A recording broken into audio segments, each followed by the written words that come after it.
Morning and सबको एक बार फिर से स्वागत है डी फोकस क्लासेस में।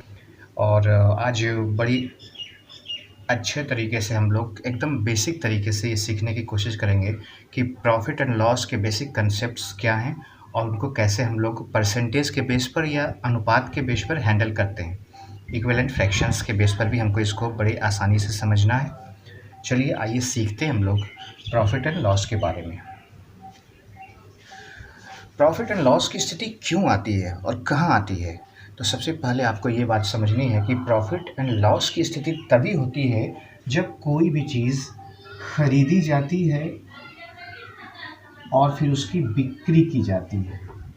किसी वस्तु को इस उद्देश्य के साथ खरीदा जाए कि हमें इसको बेचना है, तो इस स्थिति में प्रॉफिट या लॉस हो सकता है। पहली स्थिति में आप देखेंगे कि जिस मूल्य पर अगर हमने खरीदा है किसी से, तो एक मूल्य हमको चुकाना पड़ेगा ना, और बेचने वक्त भी हमको उनसे एक मूल्य लेना है। तो खरीदे गए मूल्य को यहाँ पर हम लोग क्रय मूल्य कहते हैं और बेचे गए मूल्य को यहाँ पर हम लोग विक्रय मूल्य कहते हैं। विक्रय मूल्य, ठीक है। इंग्लिश में ज़रा ज़्यादा आसान है। इसको हम लोग CP से डिनोट कर देते हैं और इसको SP से डिनोट कर देते हैं, cost price and selling price. 3 स्थितियाँ बनती है इस स्थिति में। अगर हम कोई चीज़ खरीद कर बेचना चाहते हैं तो हमारे साथ 3 स्थितियाँ बनती है, ठीक है। पहली स्थिति बनती है कि दोनों बराबर हो, यानी कि हमने जितने में खरीदा उतने में बेच दिया। तो आप समझ सकते हैं इस स्थिति में क्या होगा कि ना तो हमें लाभ होगा और ना हानि होगा, यानी प्रॉफिट भी 0% और लॉस भी 0%। दूसरी बात समझते हैं कि हमने जितने में खरीदा उसमें कुछ प्लस कर दिया, कुछ जोड़ दिया और तब जाकर के बेचा। ये स्थिति प्रॉफिट की होती है, लाभ की होती है। तो इसमें क्या हमने ऐड किया? प्रॉफिट ऐड किया। दूसरी बात, जितनी में हमने खरीदी थी उसमें कुछ घटा करके बेच दिया, माइनस करके बेच दिया, तो वो स्थिति होती है लॉस की। और वो लॉस ही हम अगर माइनस करें तो हम सेलिंग प्राइस प्राप्त कर सकते हैं। तो फॉर्मूले याद रखने की कोई आवश्यकता नहीं है, बस आप इतनी बात को समझिए, आपको सारी बात समझ में आएगी। आप इसको उल्टा भी लिख सकते हैं। अगर सेलिंग प्राइस में प्रॉफिट की स्थिति और सेलिंग प्राइस से हमको कॉस्ट प्राइस निकालना है, तो प्रॉफिट को हटा देना होगा, क्योंकि बिना प्रॉफिट के प्राइस ही कॉस्ट प्राइस होता है। और अगर लॉस की स्थिति है तो जो लॉस हमने सहा है उसको जोड़ देंगे तो जाकर के हमारे पास क्या आ जाएगा? कॉस्ट प्राइस आ जाएगा। आइए अब इसी चीज़ को हम लोग प्रतिशत के नज़रिए से समझने की कोशिश में लगते हैं। और प्रतिशत का जो कैलकुलेशन है, यू आर वेल नोन कि 100 पर होता है। तो हम लोग 100 से शुरुआत करते हैं, 100 से शुरुआत करते हैं। लेकिन बेचने और ख़रीदने की शुरुआत हरदम हम लोग ख़रीदने से करते हैं, और ख़रीदने के बाद ही उसके प्राइस से पता चलता है कि हमें प्रॉफिट की स्थिति होने वाली है, लॉस की स्थिति होने वाली है। यानी कि यहाँ पर हमारा जो मूल आंकड़ा है वो कॉस्ट प्राइस ही है, यानी हम लोग यहाँ पर कॉस्ट प्राइस को ही 100 मानेंगे। शुरुआत हमारी चाहे इससे ये ज़्यादा में बिके या कम में बिके, लेकिन शुरुआत हमारी कितने से होनी है? कॉस्ट प्राइस से। इसलिए हम लोगों ने क्या किया है? शुरुआत ही 100 से की है। और अगर प्रॉफिट की स्थिति होती है, इसमें अगर प्रॉफिट होता है तो वो प्रॉफिट लॉस होकर के 100 और जितना भी प्रॉफिट होगा वो दोनों ऐड हो जाएगा परसेंट में, ठीक है। एग्जाम्पल के लिए अगर 20% प्रॉफिट है तो 100 + 20 120% प्रॉफिट टोटल मिला करके इसका सेलिंग प्राइस हो जाएगा। लेकिन अगर हानि की स्थिति हो तो उसमें से लॉस को माइनस किया जाएगा, क्योंकि हमने उससे कम प्राइस पर बेचा है, तो माइनस करके ही कम किया जा सकता है। इस बात को आप समझिएगा, बहुत ही छोटी सी बात है। तो यहाँ पर हम लोग को 100 माइनस लॉस का जो परसेंट होगा वो हम लोग करेंगे। फॉर एग्जांपल अगर 20% प्रॉफिट है तो ये 120% हो जाएगा सेलिंग प्राइस। और अगर यहाँ पर 20% लॉस है तो 100 - 20 यानी कि 80% हो जाएगा यहाँ पर सेलिंग प्राइस, ठीक है। बहुत ही छोटा सा कंसेप्ट है। ले लेते हैं एक छोटा सा एग्जाम्पल। एक वस्तु खरीदी गई 80 रुपये में, ठीक है, खरीदी गई 80 रुपये में, और इस पर प्रॉफिट लेना है। कितना लेना है? मान लिया जाए कि 10% प्रॉफिट लेना है। एग्जाम्पल एकदम इजी लेना चाहिए ताकि जो है सबको अच्छी तरह से समझ में आए। तो अभी हमारे लिए यही है 100%। हमने क्या कहा कि कॉस्ट प्राइस ही 100% होता है, और हमें प्रॉफिट लेना है। तो प्रॉफिट तो जब तक ज़्यादा नहीं लेंगे, इससे ज़्यादा नहीं लेंगे तब तक होगा नहीं। तो यानी 100 + 10 हमको सेलिंग प्राइस कितना निकालना है, 110%। यानी हमारा 100% ये दिया हुआ है, हमको निकालना है 110%। देखिए कितना ईजी है, एक नियम से निकाल लिया जाएगा। एक नियम में क्या कहता है कि अगर 100% बराबर 80 तो 1% बराबर 80/100, और जो निकालना है उसको यहाँ गुना करना होता है। हमको निकालना है 110%। तो ये दोनों को कट कर देते हैं, कितने में बिकेगा, सेलिंग प्राइस क्या होगा, 88 रुपया। देखा आपने क्या इजी है, बिल्कुल ही इजी है। आइए दूसरा छोटा सा एग्जांपल। कोई प्राइस, किसी वस्तु का कुछ प्राइस जिसमें वो खरीदा गया और 20% लॉस होकर के वो 96 में बेचा गया, सेलिंग प्राइस बेचा गया। तो बताना ये है कि कॉस्ट प्राइस क्या था। Very easy. अभी यहाँ पर आप देख रहे हैं कि 20% लॉस, यानी पहले ये तो 100% था, उसमें से 20% लॉस हो गया, तो सेलिंग प्राइस कितना हुआ होगा, 80%। यानी 80% इक्वल टू 96। तो 1% कैसे निकालेंगे एक नियम से, 96/80। इससे 1% एक नियम से आ गया, और इसमें से हमको चाहिए कितना, कॉस्ट प्राइस। कॉस्ट प्राइस कितना है, परसेंट में बात करेंगे तो 100 है, तो 100 से मल्टीप्लाई कर दिया। कौन सी बड़ी बात हुई बताओ, ये 5 है, ये 4 है, देखो 24 चौके 96, 24 बचे 120, देखो हो गया बस। और क्या, छोटी छोटी बातें हैं, गौर से बस ध्यान देते रहिए। जितने फॉर्मूले याद करते हैं ना, उसकी कोई आवश्यकता नहीं है। इस बात को समझिए, सिर्फ आराम से बैठ के तसल्ली से समझिए बात को। आज सारी बात आपको बताऊंगा, बहुत ही बेसिक सारी बातें हैं। यहाँ पर आप देखिए, तीसरा एग्जांपल आपके सामने। एक वस्तु खरीदी गई 68 रुपीज़ में और उसको बेच दी गई 85 रुपीज़ में। आप समझ सकते हैं, ज़्यादा में बेची गई है तो प्रॉफिट होगा। तो वो प्रॉफिट का परसेंट क्या है, परसेंट 100 पे निकालना है इसको, जबकि हमको 68 पर दिया हुआ है। कितना प्रॉफिट हुआ पहले निकाल तो लीजिए भाई। 68 का चीज़ अगर 85 में बेच दिया जाए तो फिर कितने का प्रॉफिट हुआ, 17 रुपीज़। ये आप निकाल करके रख लीजिए। ये 17 कितने में से हुआ, 68 में से, लेकिन हमको निकालना कितने में से है, प्रतिशत, यानी कि 100 में से। ठीक है, यानी कि ये 17 भाग का प्रॉफिट हुआ है आउट ऑफ 68। ठीक है, यानी कि मूल राशि है 68, उसमें से हमको 17 का फ़ायदा हुआ, और यहाँ पर उसको हमको निकालना है 100 के आधार पे। तो एक भाग का मान आ चुका है एक नियम से, और हमको यहाँ पर 100 कर दे तो 100 के आधार पे आ जाएगा। और 100 पे आधार के आने का मतलब ही है कि प्रतिशत में ये कन्वर्ट हो जाएगा। देखिए कितना आसानी से कट गया, 17 चौके 68, और ये 4 से कट जाएगा तो 25, यानी कि फाइनली हमको कितना परसेंट का प्रॉफिट हुआ, 25% का। है किसी प्रॉफिट की, है किसी भी फॉर्मूले की आवश्यकता नहीं, बस गौर से बैठे रहिए ना। अभी इससे भी अच्छा टेक्निक आने वाला है जब हम लोग इक्विवेलेंट फ्रैक्शंस में जाएंगे। इससे भी अच्छा, इतना भी काटने की आवश्यकता और घटाने की आवश्यकता नहीं पड़ेगी आपको। एक और सवाल देख लीजिए कि किसी वस्तु को 99 रुपया में बेचने पर 10% हानि होती है, तो 20% लाभ प्राप्त करने के लिए उसे किस मूल्य पर बेचना होगा। यहाँ पर हम देख रहे हैं कि ये 99 रुपया में 10% हानि होती है, यानी कि अगर किसी का मूल्य 100% हो तो उसमें से 10% हानि को घटा दिया जाए, यानी कि ये 90% है। यानी ये 99 90% है, और हमें पूछा जा रहा है कि 20% लाभ प्राप्त करने के लिए, तो 100 तो हमारा मूल्य है, और 20% लाभ अगर हम एक्स्ट्रा लें, जोड़ दें अलग से, तो हमको 120% ज्ञात करने के लिए कहा गया है। यानी पूरा सिनेरियो ये है कि ये 99 रुपया जो कि 10% हानि यानी 90% पर है, उसे 20% लाभ के मूल्य यानी कि 100 + 20 120% के निकालने को बोला जा रहा है। देखिए 90% बराबर 99, तो 1% बराबर 99/90, और हमें ज्ञात करना है 120% यानी 20% लाभ, तो 120 यहाँ पर। इससे हमको नया विक्रय मूल्य मिल जाएगा। अगर यहाँ पर हमें क्रय मूल्य ज्ञात करना होता तो यहाँ 120 नहीं करके 100 करते, 132 रुपया। ठीक है, ये हमारा आंसर आ गया इस प्रकार से 132 रुपीज़। एक और दमदार सा प्यारा सा सवाल। एक वस्तु को 15% लाभ पर बेचा जाता है।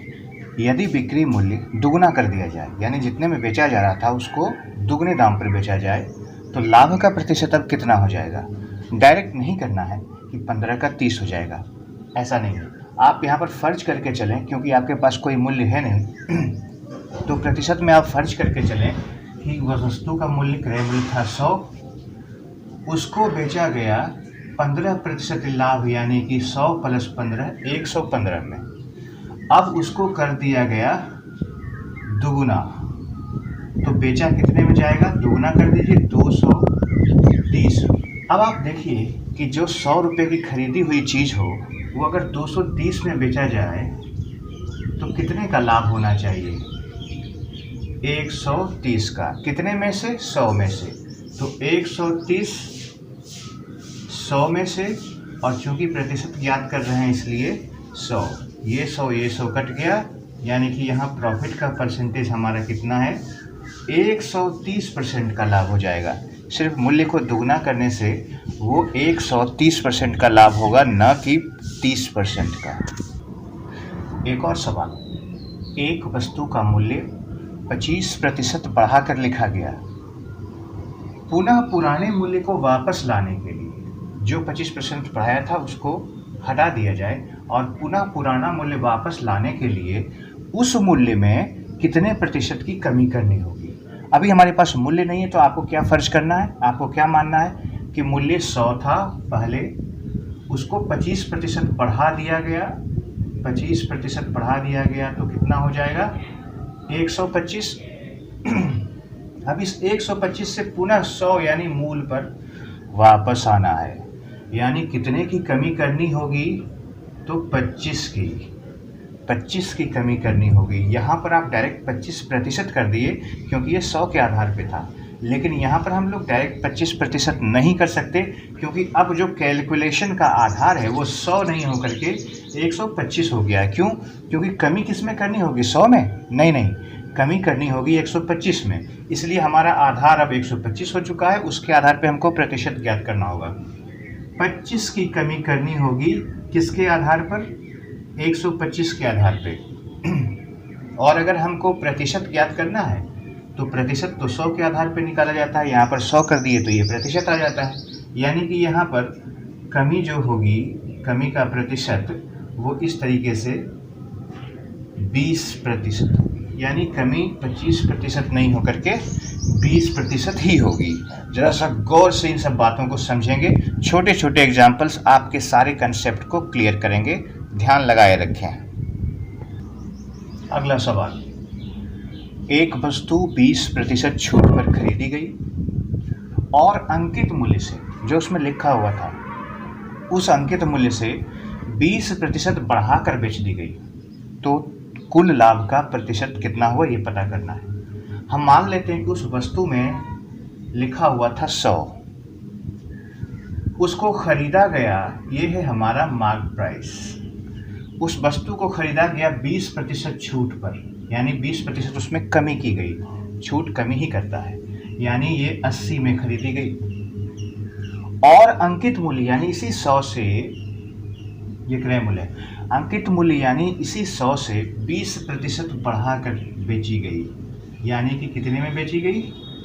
120 में बेची गई, यानी ये सेलिंग प्राइस हुआ। अब आप लाभ और हानि की गणना जो करेंगे उसमें तो इस मार्क प्राइस का कुछ लेना देना नहीं है, या तो कॉस्ट प्राइस का लेना देना है या सेलिंग प्राइस का लेना देना है।